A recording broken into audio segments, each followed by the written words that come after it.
অসমীয়া জাতিৰ এগৰাকী বীৰাংগনা সতী সাধনীৰ আত্মবলিদানৰ এই বছৰ ৫০০ বছৰত ভৰি দিব আৰু এই বছৰ সতী সাধনী দিৱস সৰুপথাৰত অসম চৰকাৰৰ তৰফৰ পৰা কেন্দ্ৰীয়ভাৱে উদযাপন কৰা হ'ব।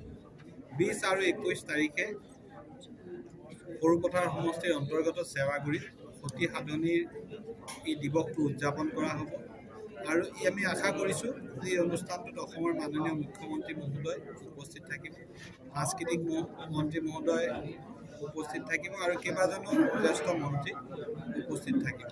তাৰ লগতে চুতীয়া জনগোষ্ঠীৰ বিভিন্ন সাংস্কৃতিক কাৰ্যসূচী ৰূপায়িত কৰা হ'ব।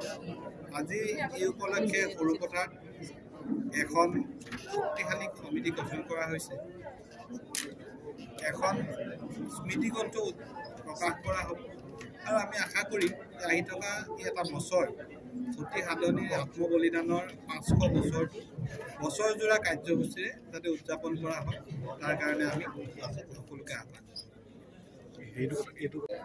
অসমীয়া জাতিৰ এগৰাকী বীৰাংগনা সতী সাধনীৰ আত্মবলিদানৰ এই বছৰ ৫০০ বছৰত ভৰি দিব আৰু এই বছৰ সতী সাধনী দিৱস সৰুপথাৰত অসম চৰকাৰৰ তৰফৰ পৰা কেন্দ্ৰীয়ভাৱে উদযাপন কৰা হ'ব।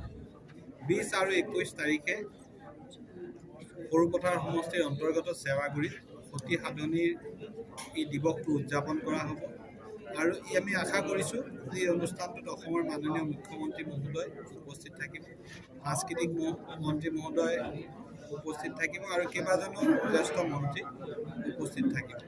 তাৰ লগতে চুতীয়া জনগোষ্ঠীৰ বিভিন্ন সাংস্কৃতিক কাৰ্যসূচী ৰূপায়িত কৰা হ'ব।